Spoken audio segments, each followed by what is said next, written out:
इंदौर में शासकीय कार्यालयों में दलालों पर हो रही कार्रवाई के बीच कलेक्टर मनीषा सिंह ने शुक्रवार को टाउन एंड कंट्री प्लानिंग के दफ्तर पर छापा मारा। उन्होंने कर्मचारियों और लोगों से बात की और व्यवस्था को सुधारने के निर्देश दिए। इस दौरान कलेक्टर मनीषा सिंह ने बताया, कलेक्टोरेट के साथ ही आईडीए और टीएनसीपी का काम दलालों द्वारा किया जाता था, लेकिन अब प्रशासन ने दलालों के बाउंड ओवर के साथ ही टीएनसीपी के अधिकारियों से दलालों को कार्यालय से बाहर का रास्ता दिखाने के निर्देश दिए हैं। साथ ही यहां पर कुछ व्यवस्था को दुरुस्त करने के निर्देश दिए हैं।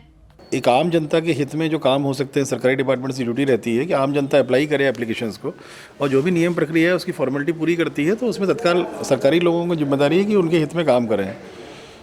चूँकि कलेक्ट्रेट में एक व्यवस्था बनाई गई है और जो इस तरह के लोग कुछ आए थे, जो बाहर के लोग थे जो इन्वॉल्व रहते थे ऑफिस में, उसमें ये पाया था कि उसमें कलेक्ट्रेट और आईडीए और टाउन कंट्री प्लानिंग तीनों के ही काम एक साथ लिए जाते थे और इस तरह से व्यवस्था बिगड़ी जाती थी। तो कलेक्ट्रेट के साथ साथ इंदौर डेवलपमेंट अथॉरिटी और टाउन कंट्री प्लानिंग के ऑफिस में भी व्यवस्था ठीक रहनी आवश्यक है। और व्यवस्था के तहत मेन ये है कि यहाँ जो कर्मचारी अधिकारी काम कर रहे हैं वो जनता के प्रति रिस्पॉन्सिव रहें और जनता आवेदक द्वारा अधिकृत प्रतिनिधि वही उस फाइल को डील करें, अन्य कोई बात ना करें उस संबंध में।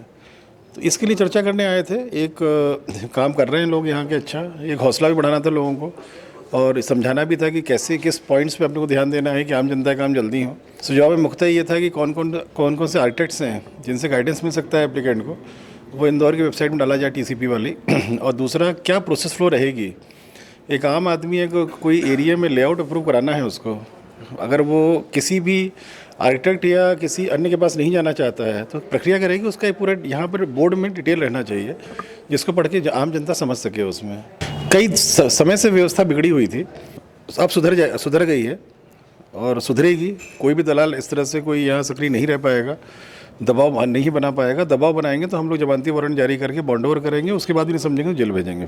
कलेक्टर के इस औचक निरीक्षण से टीएनसीपी के कार्यालय में हड़कंप की स्थिति बन गई। वहीं कलेक्टर ने शहर के सभी शासकीय कार्यालयों से दलालों को बाहर करने की मुहिम तेज कर दी है और सभी अधिकारियों को निर्देशित किया है कि आम जनता के काम को प्रमुखता के साथ किया जाए। Bureau report, INN news, Indore.